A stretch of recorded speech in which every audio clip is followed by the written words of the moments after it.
ललिता एक private school में सफाई का काम करती थी। वो बहुत गरीब थी, इस वजह से उसने अपनी बेटी को घर के पास बने एक छोटे से स्कूल में डाल रखा था, जहाँ पर उसका स्कूल शाम का था। इस वजह से ललिता सुबह के समय अपनी बेटी को भी स्कूल ले आती थी। ललिता जब स्कूल में काम करती तो उसकी बेटी दीपा भी उसकी मदद करती थी। स्कूल की 5वीं कक्षा में मान्या नाम की एक घमंडी लड़की भी पढ़ती थी, जो अक्सर ही दीपा का मजाक उड़ाती रहती थी। ओ दीपा सुन, तू इस बार 15 अगस्त पर क्या करने वाली है? तेरे स्कूल में तो कुछ होता ही नहीं होगा। हमारे स्कूल में तो बहुत बड़ा फैंसी ड्रेस कंपटीशन होता है। मैंने तो बहुत बढ़िया एक 15 अगस्त की ड्रेस तैयार करवाई है, वही पहनूंगी। हमारे स्कूल में होता है फंक्शन, हम सब डांस करते हैं। मुझे भी उस दिन तिरंगे की ड्रेस में जाना है, पर पहले मैं यहाँ आऊंगी मम्मी के साथ, उसके बाद शाम को स्कूल जाऊंगी। तिरंगे की ड्रेस? पर तेरे पास तो इतने पैसे ही नहीं होते कि तू कोई ड्रेस खरीद सके। चल अब मैं क्लास में जा रही हूँ, तू आकर मेरी सीट के पास पोछा लगा दे, वहाँ पानी गिर गया है। मैं पोछा लेकर आती हूँ।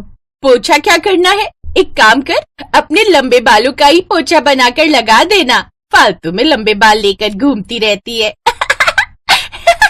और दीपा के लंबे बालों का मजाक उड़ाने लगती है। दीपा की आंखों में आंसू आ जाते हैं, पर वो इस बारे में अपनी माँ को कुछ नहीं बताती, क्योंकि वो जानती थी कि अगर उसने अपनी माँ को इस बारे में बताया तो वो उसे काम पर साथ में नहीं लाएंगी। वो अकेली ही सारे स्कूल का काम करेंगी। दीपा चुप हो जाती है। 15 अगस्त से एक दिन पहले स्कूल में फैंसी ड्रेस के लिए सब बच्चों को कह दिया जाता है। दीपा के स्कूल में भी उसे फैंसी ड्रेस पहननी थी, पर उसे समझ नहीं आ रहा था कि वो क्या पहने। सुबह के समय उसे माँ के साथ स्कूल भी जाना था। दीपा, मैं सोच रही हूँ मैं तेरे लिए तिरंगा लहंगा तैयार करूँ। सुबह तुम मेरे साथ स्कूल चल लेना, वहाँ पर भी सब स्वतंत्रता दिवस की तैयारी कर रहे हैं। उसके बाद शाम को तुम वहीं से स्कूल चली जाना। ठीक है माँ, पर तुम मेरे लिए तिरंगा लहंगा कैसे बनाओगी? मेरे पास मेरे पुराने सूट और साड़ी रखे हैं, उनमें से 3 रंग ले लूंगी और तुम्हारा लहंगा तैयार हो जाएगा। सच माँ? फिर तो मैं बहुत सुंदर लगूंगी तिरंगे लहंगे में। दीपा बहुत खुश होती है। ललिता अपनी सिलाई मशीन पर कुछ कपड़ों की सहायता से दीपा के लिए बहुत सुंदर लहंगा सिलकर तैयार कर देती है। दीपा 15 अगस्त के सेलिब्रेशन के लिए लहंगा पहनकर तैयार होती है।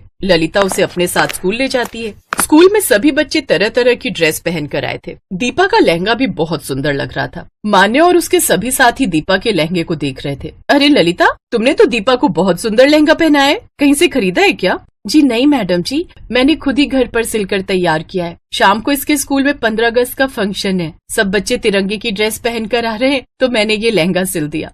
अरे वाह, अच्छा, ये तो बहुत बढ़िया बात है। तिरंगा लहंगा, साथ में इतने खूबसूरत घने लंबे बाल। दीपा बहुत प्यारी लग रही है। अरे दीपा, तुम भी हमारे स्कूल के बच्चों के साथ फैंसी ड्रेस कंपटीशन में भाग ले लो। देखो वहाँ हॉल में सभी बच्चे लाइन में स्टेज पर जा रहे हैं, तुम भी उनके साथ पार्टिसिपेट कर सकती हो। मैं भी मैडम जी? हाँ बिल्कुल, चलो मैं तुम्हें लेकर चलती हूँ। जाओ दीपा, मैडम जी के साथ जाओ, तब तक मैं अपना काम कर लेती हूँ। दीपा सब बच्चों के बीच में टीचर के साथ जाती है। दीपा को स्टेज पर जाता देख मान्या जलन से भर जाती है। कुछ देर बाद सभी बच्चे एक एक करके अपनी फैंसी ड्रेस दिखाते हैं, जिसमें दीपा को भी इनाम मिलता है। दीपा अपना इनाम लेकर खुशी खुशी स्कूल की पहली मंजिल पर माँ को दिखाने जा रही थी। मान्या अपनी सहेलियों के साथ वहाँ पहुँची और उसने दीपा का रास्ता रोक दिया। तुम्हारी हिम्मत कैसे हुई स्टेज पर फैंसी ड्रेस कंपटीशन में भाग लेने की? ये सेकंड प्राइज मेरी फ्रेंड पूर्वी का था। पूर्वी, चल इससे ये ट्रॉफी छीन लेते हैं। ये इनाम मेरा है, मैं नहीं दूंगी, मुझे माँ को दिखाना है। छीना झपटी में अचानक मान्या का पैर फिसल जाता है और वो सीढ़ियों के साथ में बने जंगले से लटक कर नीचे गिरने लगती है। बचाओ, मुझे बचाओ, मैं नीचे गिर जाऊंगी। मान्या घबराओ नहीं, तुम मेरे बालों को कस कर पकड़ लो, मैं तुम्हें ऊपर खींच लूंगी। दीपा अपने लंबे बाल नीचे लटका देती है और मान्या उसके बालों को पकड़ लेती है। धीरे धीरे दीपा मान्या को ऊपर खींच लेती है, पर उसके बालों में बहुत दर्द हो रहा था। मान्या ऊपर आ जाती है, तभी शोर सुनकर सब वहाँ इकट्ठे हो जाते हैं। ललिता, तुम्हारी बेटी दीपा तो बहुत बहादुर है, इसने अपने लंबे बालों की सहायता से हमारे स्कूल की बच्ची मान्या की जान बचाई है। थैंक यू मैडम जी। चलो सब बच्चे यहाँ से भीड़ हटाओ, नीचे हॉल में फंक्शन चल रहा है, सब बच्चे जल्दी से वहाँ पहुँच जाओ। दीपा चलो, तुम भी हमारे साथ चलो। आज तो तुमने भी तिरंगा लहंगा पहना हुआ है, तुम तो इस लहंगे में तैयार होकर बहुत अच्छी लग रही हो। तुम्हारे बालों में दर्द तो नहीं हो रहा? नहीं मैडम जी, बिल्कुल नहीं हो रहा। प्रिंसिपल के कहने पर दीपा हॉल में जाती है। वहाँ पर वो बच्चों के साथ देशभक्ति गीतों पर डांस करती है। मान्या भी दीपा को सॉरी बोलती है। सब बच्चे अपनी अपनी परफॉर्मेंस देते हैं। दीपा भी उस दिन स्टेज पर बहुत अच्छा डांस करती है। दीपा देखती है कि सब बच्चों के साथ आज मान्या भी उसके लिए ताली बजा रही है। शाम को दीपा अपने स्कूल में चली जाती है। उस दिन दीपा ने 2 इनाम जीते। एक इनाम उसने अपने तिरंगे लहंगे की ड्रेस के लिए जीता और दूसरा इनाम उसने अपनी बहादुरी के लिए जीता। उसकी बहादुरी के लिए स्कूल की तरफ से उसे 12वीं कक्षा तक मुफ्त में पढ़ाई करने का अवसर प्राप्त हुआ। अपनी बेटी को बड़े स्कूल में पढ़ाई करते देख ललिता बहुत खुश थी। अब मान्या भी दीपा की अच्छी दोस्त बन गई थी।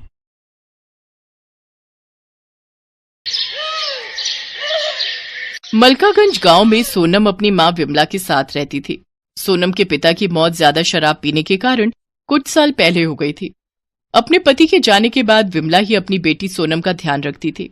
वो अपने खेत में थोड़ी बहुत सब्जियां उगाकर उन्हें ठेले में ले जाकर गली गली बेचा करती थी, जिससे उनके घर का गुजारा चलता था।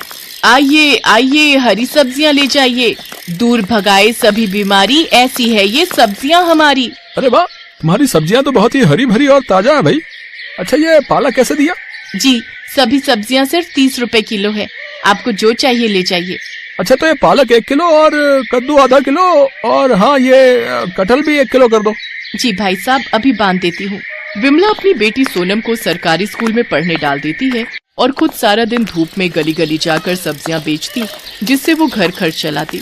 साथ ही सोनम की पढ़ाई और कुछ पैसे सोनम की शादी के लिए भी निकाल कर रख लेती। आ गई माँ, चलो आप हाथ मुंह धो लो, मैं तुम्हारे लिए खाना रख देती हूँ। ठीक है बिटिया, तूने खा लिया क्या? नहीं माँ, मैं तो तुम्हारे आने की ही राह देख रही थी। मेरी माँ सारा दिन मेहनत करती है, बहुत थक जाती होंगी ना? मेहनत नहीं करूंगी तो अपनी गुड़िया के ब्याह के लिए पैसे कैसे इकट्ठा करूंगी? ऐसे ही कुछ साल बीत जाते हैं और सोनम 12वीं पूरी कर लेती है। एक रोज वो अपनी माँ के साथ गांव के सरपंच की बेटी रोशनी की शादी में जाती है, जहां उसका शादी का लहंगा देखकर सोनम हैरान रह जाती है। वाह रोशनी, तेरा लहंगा तो कितना खूबसूरत है। खूबसूरत तो होगा ही, इतना महंगा जो है, पर तू ऐसे लहंगे के सपने देखना छोड़ दे। तुम गरीबों के बस की नहीं है इतना महंगा ब्राइडल लहंगा खरीदना। तू तो अपनी माँ को बोलकर उनकी साड़ी का ही लहंगा बनवा लियो अपनी शादी के लिए। रोशनी की ये बात सुनकर सोनम बहुत दुखी होती है। परेशान मत हो मेरी बच्ची, तेरी माँ से जितना हो सकेगा वो तेरे लिए जरूर करेगी। उसी शादी में रोशनी की मौसी आशा अपने बेटे के साथ आई हुई होती है। सोनम पर जैसे ही उसकी मौसी की नजर जाती है, वो उसे देखते ही रहती है। गुलाबी रंग के सूट में ये गोरी लड़की बिल्कुल ऐसी लग रही है जैसे कोई कमल का फूल हो। मुझे तो अपने छोटे बेटे रौनक के लिए बड़ी ही पसंद आई। हाँ माँ जी, लड़की तो बहुत सुंदर है। रौनक को भी सोनम पहली नजर में ही भा जाती है। शादी के कुछ दिन बाद आशा अपनी बड़ी बहू और दोनों बेटों के साथ सोनम के घर जाती है और उसकी माँ से उसका हाथ मांगती है। बहन जी, मैं एक गरीब सब्जी वाली हूँ और आपके बड़े घर में रिश्ता जोड़ने की मेरी हैसियत नहीं है। आंटी, रिश्ता हैसियत देखकर नहीं बल्कि दिल देखकर जोड़ा जाता है और हमें सोनम पहली नजर में ही भा गई। सही कहा बेटा तुमने, और हमें इस शादी से कोई दिक्कत नहीं है। सोनम के लिए बड़े घर से आया रिश्ता देख विमला खुश हो गई। विमला ने अपनी जमा पूंजी निकाली और उसने अपनी बेटी की शादी की तैयारियां शुरू कर दी। सब तैयारियां होने के बाद वो अपनी बेटी को ब्राइडल लहंगा दिलाने के लिए सोनम के साथ शहर गई और सुंदर सा ब्राइडल लहंगा उसके लिए ले आई। मैं जानती हूँ बेटी, तुझे सरपंच जी की बेटी जैसा ब्राइडल लहंगा लेने का मन था, पर तेरी माँ के पास इतने पैसे नहीं कि तुझे इतना महंगा दिला सके। कोई बात नहीं माँ, ये भी मुझे बहुत पसंद है, लेकिन कल क्या होगा ये कोई नहीं जानता। शादी से ठीक एक दिन पहले सोनम का ब्राइडल लहंगा चोरी हो गया और सब लोग बातें बनाने लगे। हाय, कितना बड़ा अपशगुन है ये तो, दुल्हन का लहंगा चोरी हो गया। ये तो बहुत ही बुरा हुआ। बेचारी विमला के पास अब तो इतने पैसे भी नहीं होंगे कि उसे फिर से दिलवा सके। मेरी माँ ने कितने सालों से एक एक पाई इकट्ठी करके मेरे लिए शादी का जोड़ा बनवाया था, लेकिन अब क्या होगा। ये बात जब सोनम की जेठानी को पता चली तो वो बाजार गई और सोनम के लिए एक बहुत ही महंगा और खूबसूरत ब्राइडल लहंगा ले आई, जिसे देखकर सोनम हैरान रह गई। अरे, ये तो वही लहंगा है जो सरपंच जी की बेटी मतलब रोशनी ने अपनी शादी में पहना था। हाँ, हमें उसी ने बताया कि तुम्हें उसका लहंगा बहुत पसंद आया था, लेकिन इतना महंगा होने के कारण तुम ऐसा लहंगा अपनी शादी के लिए खरीद नहीं पाई। इसलिए जब मुझे पता चला कि तुम्हारा लहंगा चोरी हो गया है तो मैं इसे तुम्हारे लिए ले आई। दीदी, आप बहुत अच्छी हो, थैंक यू सो मच। तुम्हारा बहुत बहुत धन्यवाद बेटी, तुमने हमारी लाज बचा ली। सोनम मेरी छोटी बहन जैसी है माँ जी, उसके लिए मैं इतना तो कर ही सकती हूँ। अब कल इस जोड़े को पहनकर दुल्हन बनकर तैयार हो जाना, हम धूमधाम से बारात लेकर आएंगे अपनी दुल्हनिया को लेने। अगले दिन जब सोनम वो ब्राइडल लहंगा पहनकर तैयार होती है तो वो किसी अप्सरा से कम नहीं लगती। सबकी नजरें उस पर टिक जाती हैं। उसे देख रोशनी भी हैरान रह जाती है। सोनम को उस ब्राइडल लहंगे में देखकर बिमला की आंखें भर जाती हैं। फिर धूमधाम से सोनम की शादी रौनक से खुशी खुशी हो जाती है। Best buddies.